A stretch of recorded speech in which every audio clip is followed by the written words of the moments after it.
Olá, seja bem-vindo a mais um episódio do Pra Ser Sincero Podcast. Hoje, Edward Miranda. E aí, galera, eu voltei.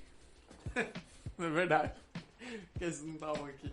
André Rocha. E aí, pessoal? Também voltou. É nóis.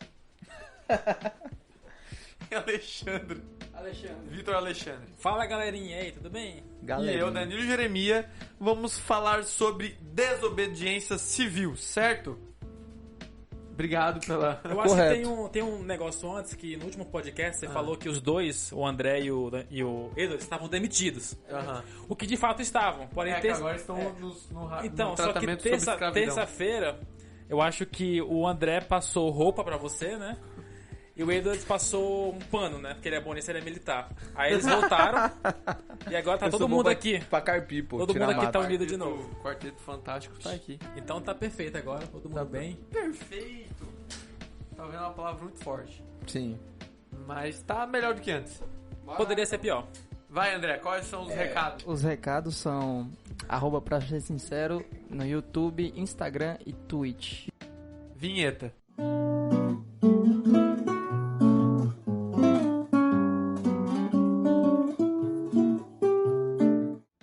Muito bem. Edwards, o que é desobediência civil? Você falou que a gente ia falar sobre desobediência civil? Falei. Ah, então, vamos falar de desobediência civil. O cara não presta atenção no que eu falo. Desculpa, é que você não falou que ia me jogar logo de cara assim no... Mas também não é uma novidade, vai. Beleza. Pra gente falar de desobediência civil, talvez as pessoas já tenham... Antes eu quero falar que eu achei que esse assunto era muito chato. Se você tava começando a ouvir esse assunto agora, talvez Ele é você ache chato. que é muito chato. Mas ele é bem bacana, tem muita coisa legal pra estudar. Essa manhã eu comecei a estudar sobre ele e achei bem bacana que tem coisas diferentes, assim. Ele baseia-se principalmente em você não obedecer leis que você acha injusto, basicamente. Tem aquele rolê de leis idiotas não tem que ser desobedecidas? Não, na verdade é Não tem que... leis injustas, você tem o dever moral de desobedecer leis injustas. É E basicamente como é que a isso. gente coloca a linha do que seria uma lei justa ou injusta? Então, aí a gente vai ter que falar um pouco sobre justnaturalismo e justpositivismo. Tá dentro desse rolê de desobediência civil? Tem que explicar isso pra gente poder falar. Então vai lá. Basicamente, o que você falou, se a gente não tiver claro o que é justiça de fato, inevitavelmente a gente vai colocar linhas arbitrárias, né? De tipo, imagina, se você fosse um contemporâneo de Hitler na Alemanha nazista, você mandar judeus pro campo de concentração, estava na lei. Se você usar a lei como um parâmetro moral, ético e de justiça, inevitavelmente matar pessoas era justo, belo e moral. O que a gente sabe que não é. Então, para isso, a gente precisa de outros parâmetros. Isso é uma coisa que libertários, principalmente, discutem muito, mas antigamente existia muito uma discussão entre cristãos e os não cristãos a respeito disso, sabe? De que, tipo, uma lei, ela não é um parâmetro de moralidade. Você obedecer uma lei não faz você uma pessoa boa. Isso muitas vezes acontece o contrário. Então, explicando justnaturalismo e justpositivismo. O justnaturalismo é aquela leis naturais. Leis que todo mundo sabe que existe, mesmo que ela não esteja escrita em algum lugar. Exemplo. Exemplo, não matar outra pessoa. Você sabe que isso não é certo. Porque você não gostaria que matasse a sua mãe, o seu pai, o seu filho, a sua mulher, enfim. Então, isso naturalmente é uma coisa que fica claro. Algumas pessoas usam o justnaturalismo como uma coisa de lei divina, o que pode ser também, mas não é obrigado. Como, mas não necessariamente. Isso. Os libertários, eles usam muito a questão de ética. Uma lei que é justnatural é uma lei ética. A lei de propriedade privada, por exemplo, ela é uma lei ética e justnatural, porque você não interfere em nada, simplesmente, se você cumprir aquilo. Não tá perturbando a ordem. E um jeito fácil para você identificar uma lei justnatural seria uma lei negativa. O que seria uma lei negativa? Uma que fala, você não pode matar. Você não pode roubar o outro. É o que tem não, então. Geralmente sim. Por quê? Toda lei que você tem direito à saúde implica num dever para outra pessoa. Nesse caso, o Estado. no o caso Estado do Brasil. ou outra pessoa. Tipo, se eu falo, o Vitor tem direito à saúde, eu tô dizendo que se ele ficar doente, o médico vai ter que ir lá e tratar do Vitor. Sendo de graça ou não.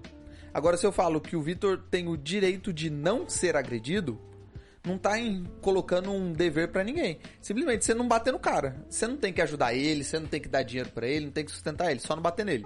Que é uma coisa que você pode fazer, entende? Então, jus natural seria algo assim. Ele tem o direito de não ser agredido. De não ser agredido. Isso seria uma lei natural. Agora, uma lei positivada é a lei escrita. O ordenamento jurídico brasileiro é um claro exemplo disso, que, tipo, todas as leis escritas, tipo, você tem direito a tal coisa, você tem direito a não sei o quê, você deve fazer tal coisa. Tudo que está escrito é o chamado de positivismo. Aí tem até uma história que eu peguei aqui, que é o pessoal de direito já deve ter ouvido isso nos primeiros anos de direito, ou primeiro semestre. É uma história, um conto grego que é feito em teatro, né, uma peça teatral, de Antígona de Sófocles. Eu tive que anotar aqui. Isso. Basicamente, Antígona é a filha de Édipo, aquela história grega em que o Édipo casa com a mãe dele, depois descobre e se mata, enfim. Ela tinha dois irmãos. Acho que mata o pai dele, né? Eu acho que ele se mata.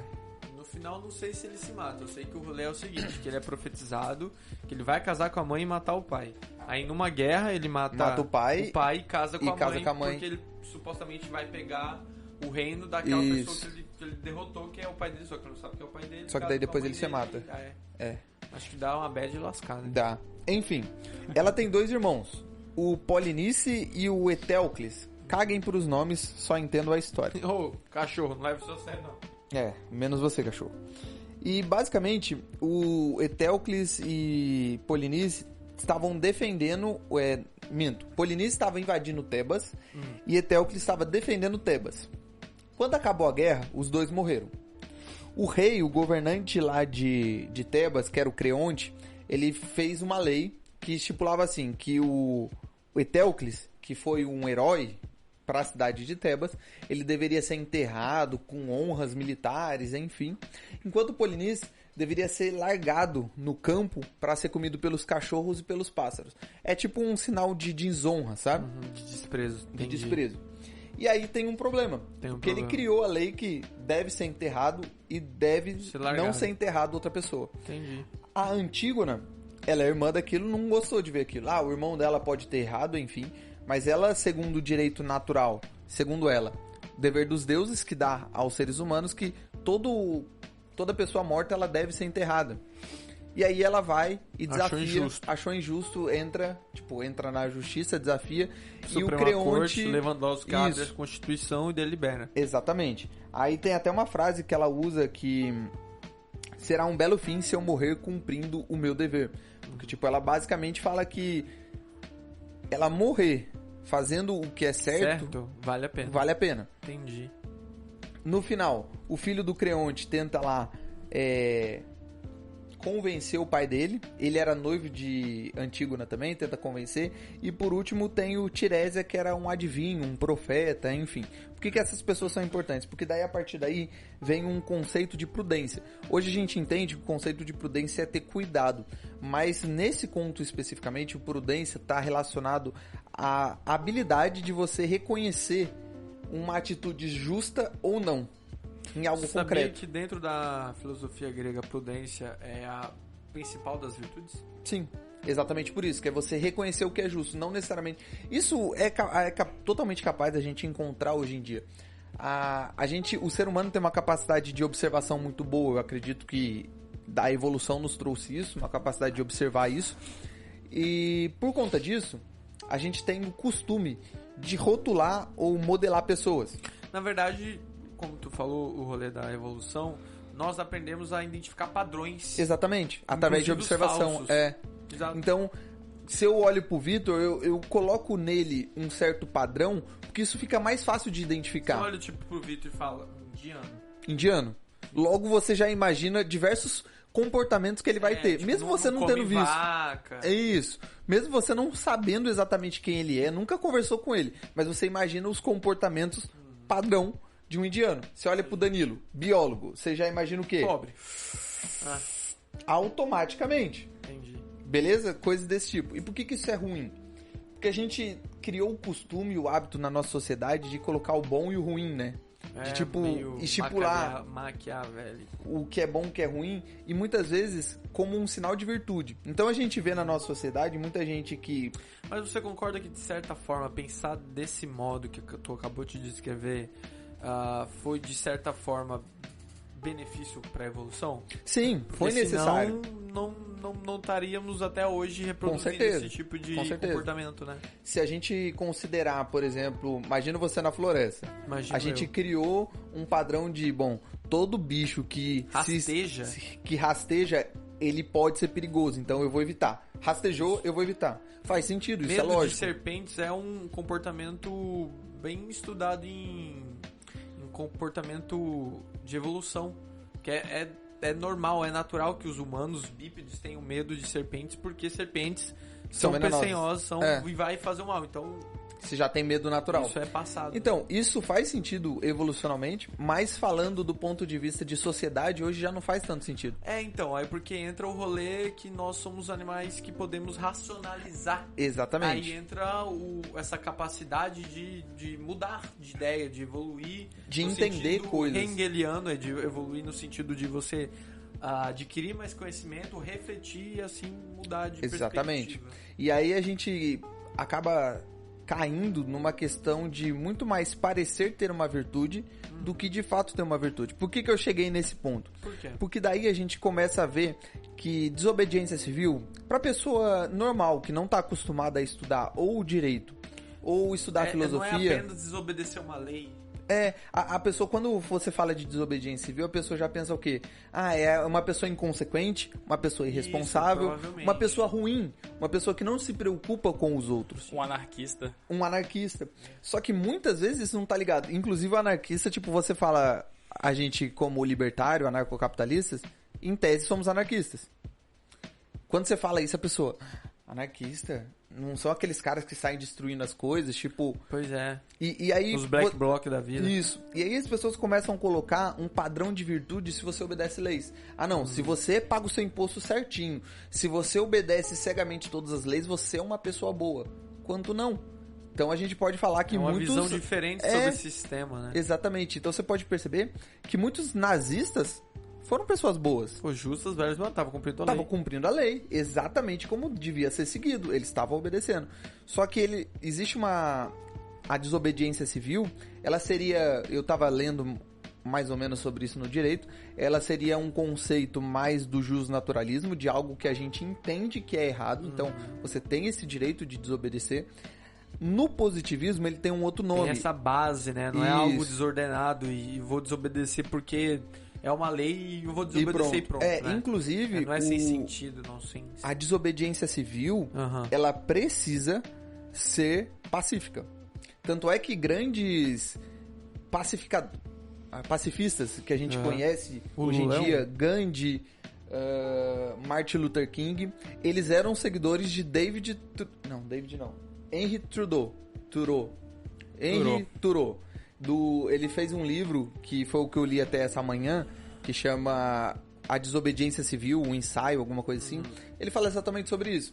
Ele era contra o governo americano, principalmente o estado de Massachusetts, porque eles estavam entrando em guerra contra o México.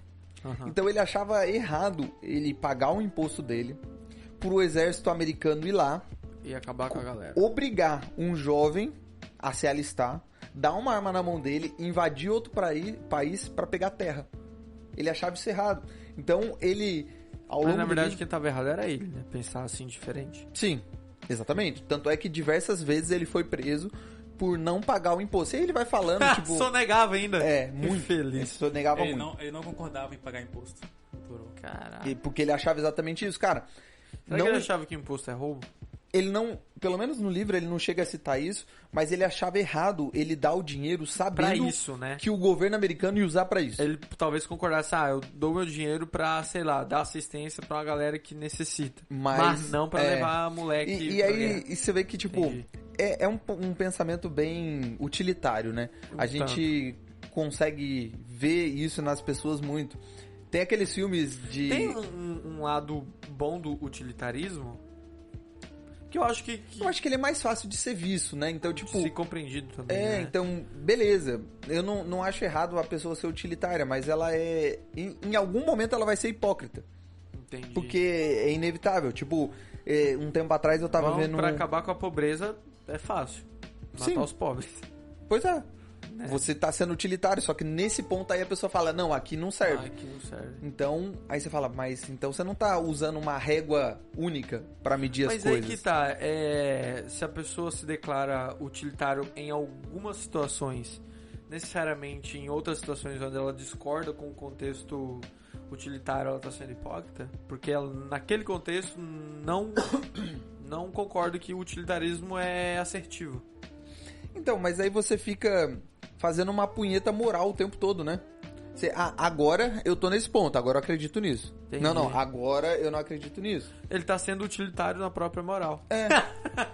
Ele só vai Pra lá e isso convém. daqui isso me serve. Não, pra isso acontecia. Existiam alguns no século XVIII que não achavam que deveria ter liberdade do ponto de vista de escravos. Eles achavam que devia existir escravos, mas eles queriam uma liberdade econômica. Eles acreditavam na liberdade do ser humano. Aí você fala, pera, mas por que você quer uma liberdade, mas acha que um ser humano que é negro, ou que é judeu, ou que é qualquer coisa, não deva ter essa liberdade? E todos esses regimes totalitários é sempre uma pegada coletivista, né? Sempre. Vou considerar os negros como uma identidade coletiva inferior a outra coletiva. Eles não vão ser humanos, né, no caso.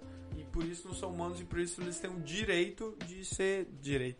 A obrigação, a né? obrigação de ser escravos e pronto. E sofrer e acabou. E assim, nem vamos dar nem importância ao sofrimento deles, porque Não são humanos. gente é. Não são humanos.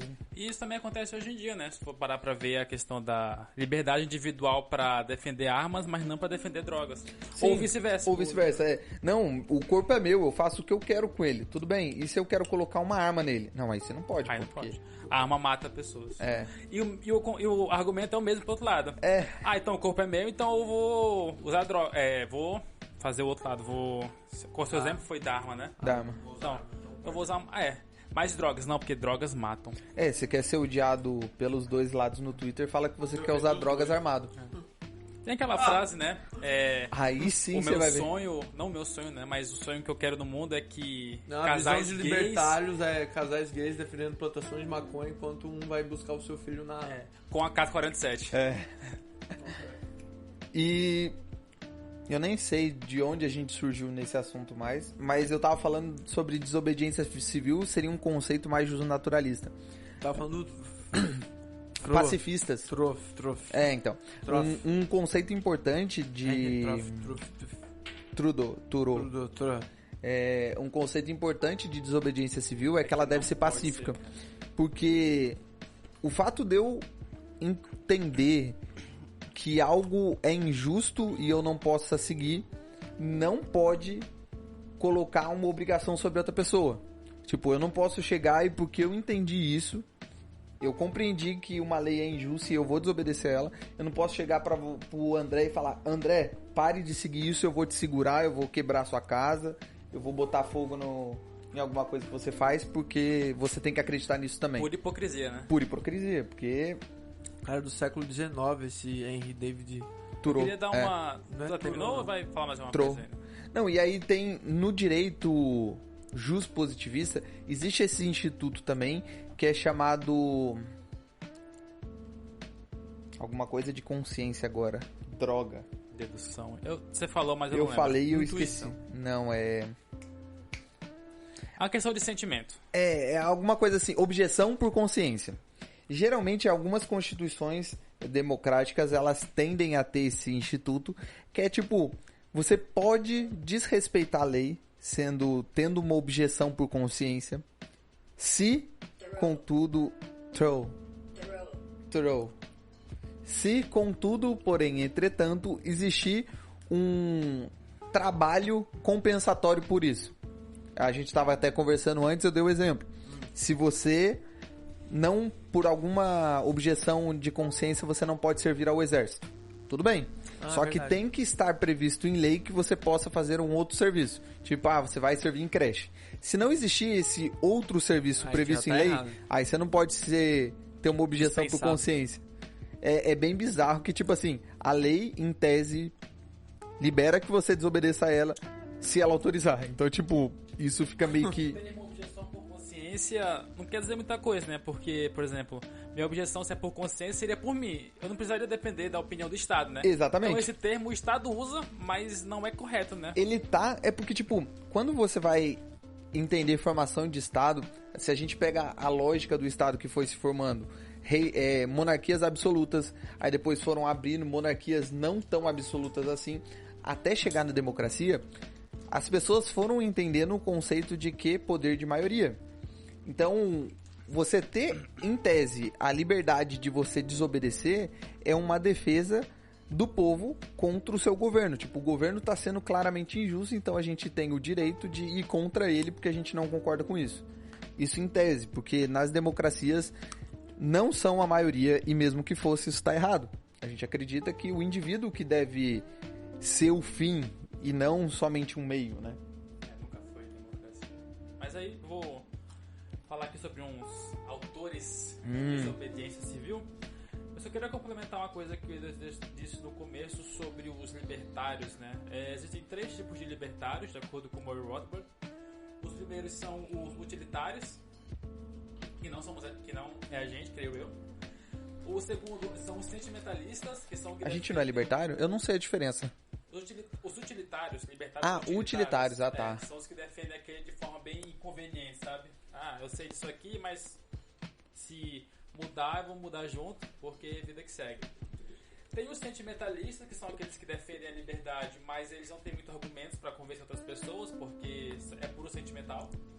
E tem o item 3, que são os defensores dos direitos naturais, que eu acho que é onde a gente se encaixa aqui. Que é o pilar de 3 direitos. Morreu Que com 44 é liberdade, Igualdade. propriedade e vida.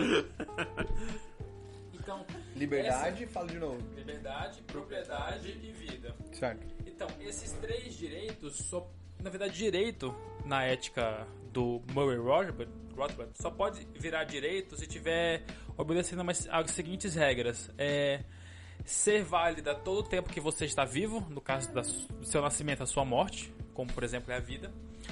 Valer por todos os tempos, então no caso, se hoje essa regra vale, ela tem que valer por todo o tempo do mundo, basicamente. Atemporal, né? Ser para todos, é impossível que exista, por exemplo, um direito à saúde que não é para todos, não é direito. Agora, o direito à liberdade, de fato, sim, é para todos. Então essas 3 regras são as regras básicas que o Eduardo falou, que muitas vezes lembram muito sobre justnaturalismo. Vida, propriedade e liberdade, e além de outros, como por exemplo direito à felicidade, são incluídos como justnaturalismo. E aqui agora eu vou falar um pouco sobre alguns autores sobre desobediência civil que eles falam em geral.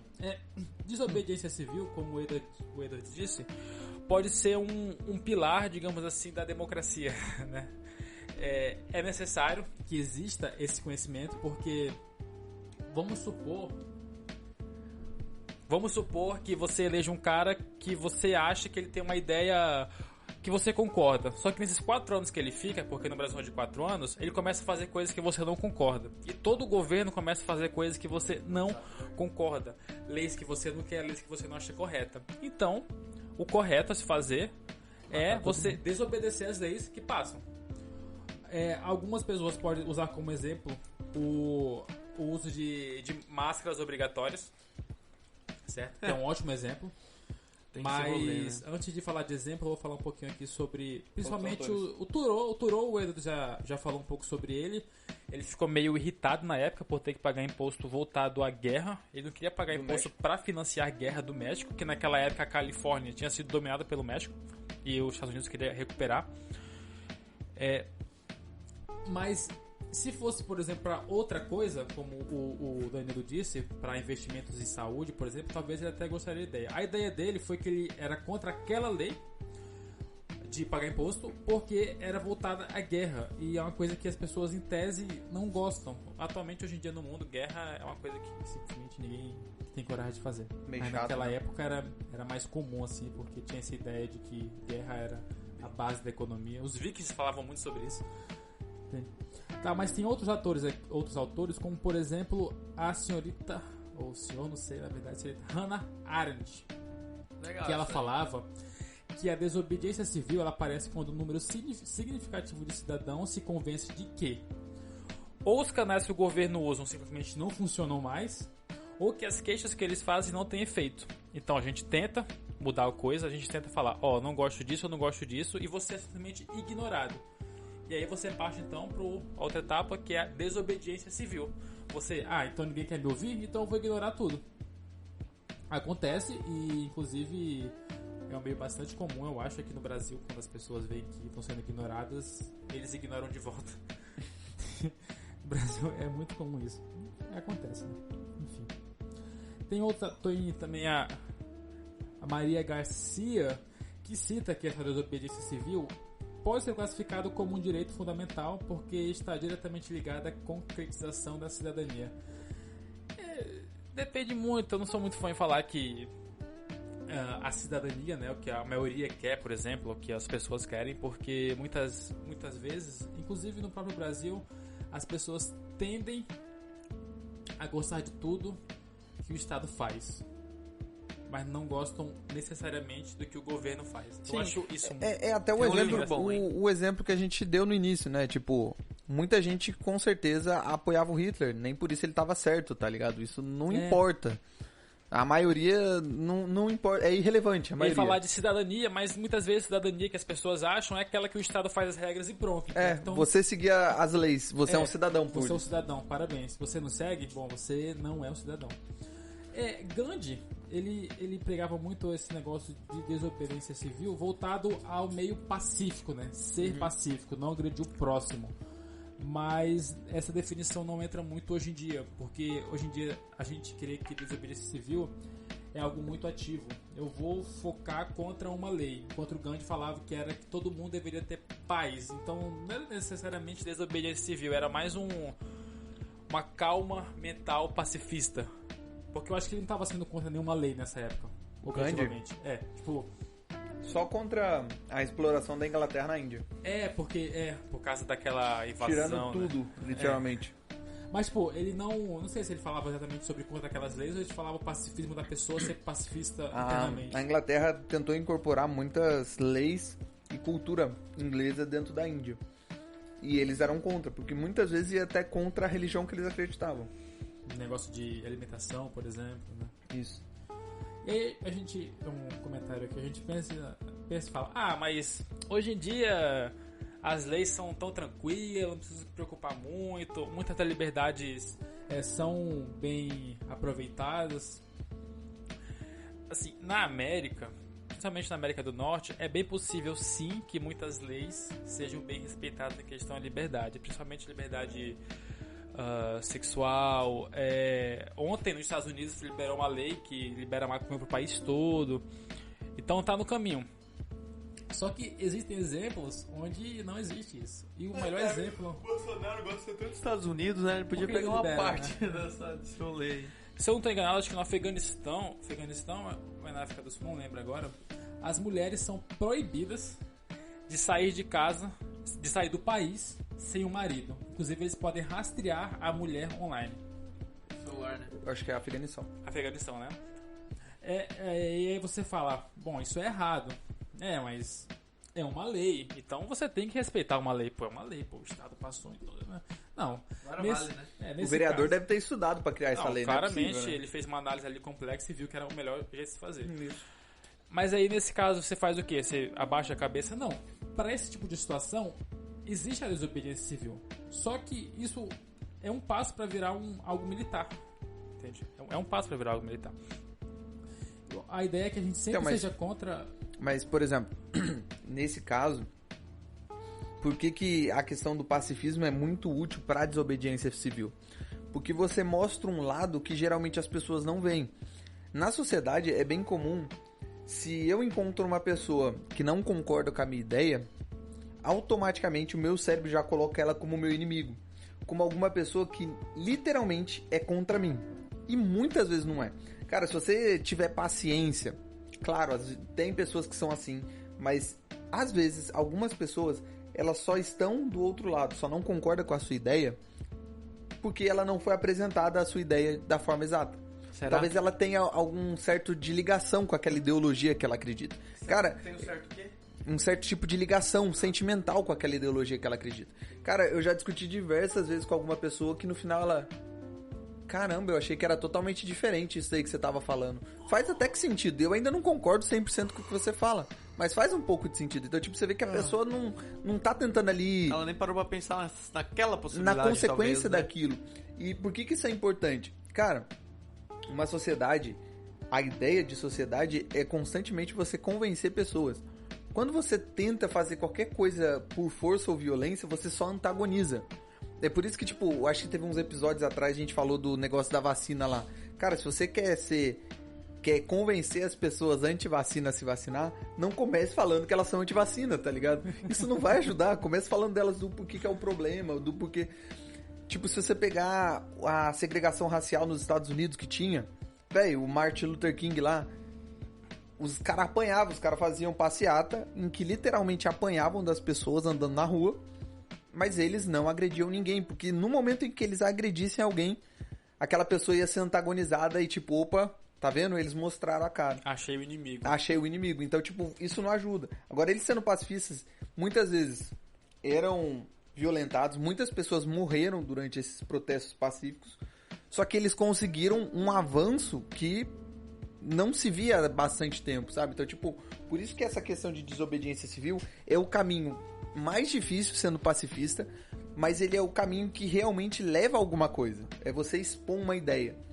E ideia nunca pode ser forçada ou tentado empurrar a goela abaixo. Porque... Senão aí já vira outra coisa, né? Aí tem aqui o nome da lei que eu queria lembrar, a Lei Howlatt, de 1919, que restringia a liberdade individual dos indianos, que era vindo da Inglaterra. E aí o senhor Gandhi, o que ele fez? Ele não chegou a agredir todo mundo e xingar todo mundo no Facebook, até porque naquela época não tinha Facebook. Como é que esse pessoal vivia? O que ele fez? Ele pregou o boicote... Meteu-lhe um telegrama. Ele pregou o boicote... fez uma cartinha lá. Não gosto. Não. Ele Não pegou fez o textão? boicote a compra do tecido inglês. Ou seja, a Inglaterra queria restringir a liberdade, então vão comprar nada que eles mandam pra cá. Atingiu a economia da Coroa. da Inglaterra, aí eles falaram, vamos voltar atrás. E além da greve geral que teve, da repercussão, a lei não foi aprovada.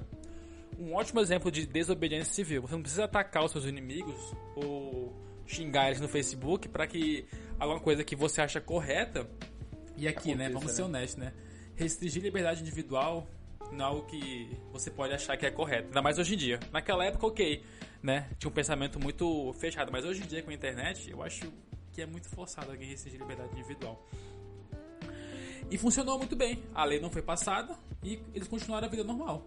Ou seja, é possível, com desobediência civil, a Claro, população... teve um percalço no meio do caminho, né? Ele foi preso, não foi algo assim... como agitador, terrorista, uma brincadeira, enfim. né? Não, demorou. Acho que foi mais de um ano, inclusive, entende? Ele fez uma marcha com mais de 70 mil pessoas. Foi Tipo, preso. isso é interessante. Eu li em algum lugar, foi ontem. Eu não lembro onde que eu li, em que contexto que tava. Mas falava que mais ou menos assim, para uma lei ela deixar de ser efetiva, precisa apenas que, em média, 3% da população decida desobedecer ela.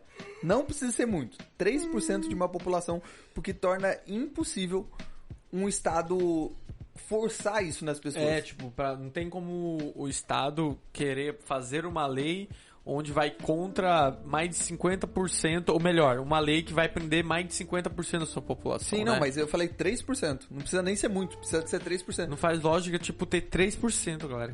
Quem dirá 50%? Pois é. Mas assim, 3% tem que ver a questão sempre da descentralização, né? Porque, por exemplo, a lei da liberdade econômica aqui no Brasil pode ser 3% no Sudeste, no Sul, somando a 3%. Sim.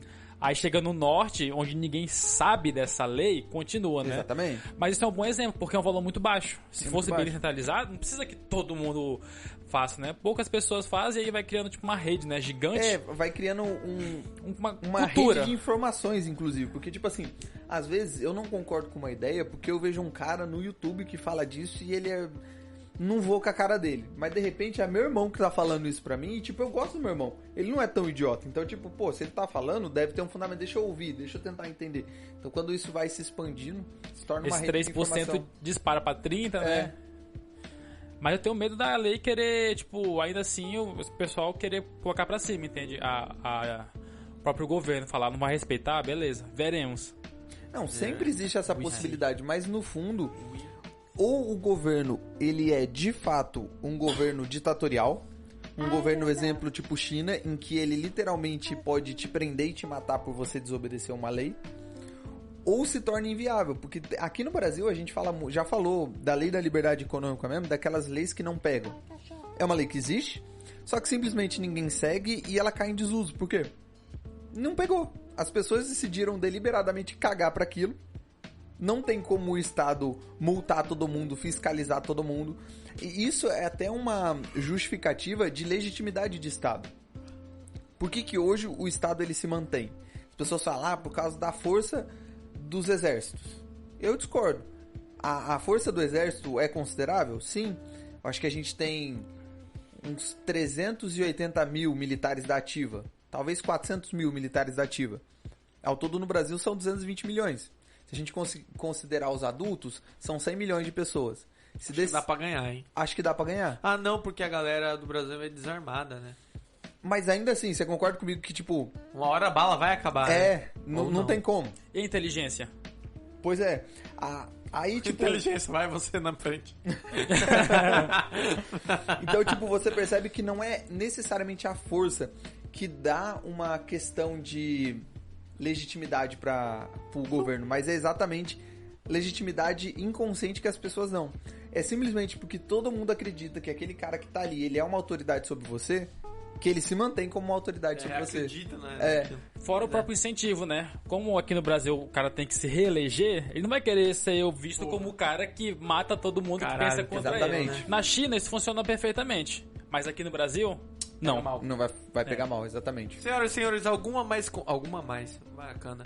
Alguma consideração mais sobre o tema? Sobre o tema, não. Sobre o tema, a gente pode partir para as Sobre boas o tema, novas. nada mais. Nada mais? Então vamos para as boas novas, Eduardo. Vamos para boas novas. Então a primeira boa nova é... Do Brasil! Tarará! Pera aí, deixa eu achar aqui. Não vou falar da BioNTech de novo, né? Vai sim, Não vou. vai. Pesquisadores restauraram a visão em ratos velhos e ratos com nervos retinais danificados, reprogramando alguma das milhares de marcas químicas que se acumulam no DNA à medida que as células envelhecem. O trabalho sugere uma nova abordagem para reverter o declínio relacionado à idade, através da reprogramação de células para um estado mais jovem, em que são mais capazes de reparar e substituir tecido danificado. Olha só, hein? Será um caminho para... Doenças degenerativas? Pois é, e até talvez a gente poder viver 200, 300 anos. Espero muito que não. Cenas para os Post próximos no capítulos. Instagram, tem um post Exatamente. no Instagram disso aí, os Life Segunda Spanners. boa notícia.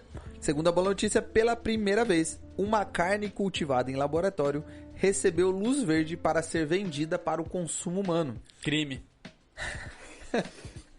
Na aprovação histórica, reguladores em Singapura concederam a Just, uma startup sediada em São Francisco, Califórnia, o direito de vender ao público frango cultivado em laboratório, na forma de nugget de frango.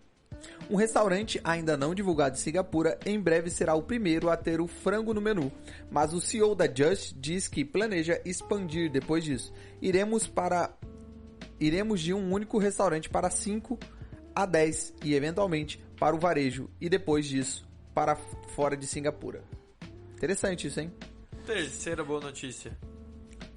Em 1992, Tina Gibson tinha quase 2 anos quando um casal doou embriões que foram congelados para uma clínica no Centro-Oeste. Em fevereiro de 2020, um desses embriões foi implantado na senhora Gibson, uma professora primária de Knoxville, Tennessee. E em outubro, ela deu à luz a um bebê. Tina Gibson e seu marido, Ben, Sério, de novo? a chamaram de Falta Molly. de dar luz. O juro que tava aqui, não fui eu que fiz. Caralho, que desgraça. Quarta boa notícia. Ah, não, eu não terminei. O nascimento quebrou o recorde de embrião congelado por mais tempo, que resultou em um nascimento vivo. Caraca. Isso é bem interessante. toma. Meu Deus. Quanto tempo? 20 anos. 20 anos. Mais de Que é 20 anos, na duas verdade. Semanas, caralho. O que é 2 semanas? Nossa, é realmente. Pessoas aí que 39 meses. não usam preservativo, tomem cuidado que você pode engravidar. E o problema não é só engravidar, você também corre risco de pegar doença. Pegar né? doença, que eu acho bem pior que engravidar, né? Inclusive. Esse- Depende da doença. Tá, enfim. Quarta boa notícia. Você parece estar meio nervoso. O que tá acontecendo essa semana? Tô de boa. Tá de boa? Aqui tá bem frio e tá suando. É, não tô entendendo também. Não, Vamos babaca. para a quarta? Quarta boa notícia. O índice de terrorismo global de 2020 descobriu que as mortes por terrorismo caíram pelo 5º ano merda. consecutivo desde o pico de 2014. O número de mortes agora diminuiu 59% desde 2014 para 13.826 pessoas. O conflito continua sendo o principal motor do terrorismo, com mais de 96% das mortes por terrorismo em 2019 ocorrendo em países já em conflito. As maiores reduções das mortes ocorreram no Afeganistão e na Nigéria. No entanto, estes são ainda os únicos 2 países que sofreram mais de 1.000 mortes por terrorismo. Então tá melhorando, mas tem muito que melhorar ainda. 1000 mortes por terrorismo? É, Tem quantas lá. boas notícias? Mais uma só. Quinta boa notícia. Após a descoberta acidental por cientistas nos Estados Unidos de que ornitorrincos brilham sob a luz ultravioleta, novos testes feitos por cientistas australianos mostram que outros mamíferos e marsupiais também brilham no escuro. Caramba! Há muito que se sabe que a biofluorescência ocorre em alguns insetos e criaturas marinhas, mas não se sabia que o fenômeno Mamífero, né? ocorria em outros mamíferos australianos até o início deste mês, quando cientistas Warnish Australian Museum correram para verificar suas gavetas de espécimes para checar o relatório dos Estados Unidos. Cara, a Austrália é um antro de biologia. O bagulho é doido, né? Tem umas aranhas gigantes lá, eu vi umas fotos, é tenso. Não só velho. aranha, né? Tem Tudo lá é gigante, é. né? O continente estranho, né? A Austrália é um Sexta país. boa notícia. Não, já acabou. Brasileiro vence prêmio internacional. Polímero biodegradável de celulose. O engenheiro químico brasileiro Felipe Vargas Ferreira, de 32 anos, foi um dos vencedores do Prêmio Internacional do Green Talents 2020, iniciativa do Ministério Federal da Educação e Pesquisa da Alemanha. O prêmio seleciona projetos de 25 jovens pesquisadores do mundo todo para promover o intercâmbio global de ideias sustentáveis e ecologicamente inovadoras. Doutorando na Unicamp, Universidade Estadual de Campinas, Felipe Ferreira nasceu em Minas Gerais. Na disputa na Alemanha, ele concorreu com 589 candidatos de 87 países. Olha que bacana, hein? É isso? Ele é teu Dá amigo? tchau, oi? Ele é teu amigo? Não. Não tem um Instagram que, se E vocês aquele cara quiserem de seguir, Rondônia? que é só notícia boa, vocês seguem lá. E aquele cara de Rondônia? Que a gente ia até atrás do rolê dele, né? É, Eu nunca mais vi. você tem que ir atrás dele. Vou ir atrás dele. Dá tchau, Edwards. Pessoal, aquele abraço. Se quiserem me seguir no Instagram, @EdwardsMiranda para assuntos econômicos e sem economiquez no YouTube para o meu canal de vídeos animados sobre economia fácil e descontraída. Dá tchau, Vitor. Tchau, galerinha. Beijos no coração. Dá tchau, editor. Até mais, gratidão. Aqui foi Danilo Jeremias e você escutou mais um episódio. Deixa eu só do... dar um tchau pros futuros pais aí que possam estar nos ouvindo. Aquele abraço. Você escutou mais um episódio do Pra Ser Sincero Podcast e até a próxima. Caralho, que desgraça. Ah, tá. Não, é que eu não tava falando pra eles. Que graça, Pros outros. Não vou compartilhar, não vou compartilhar nada, mais nada da minha vida com você.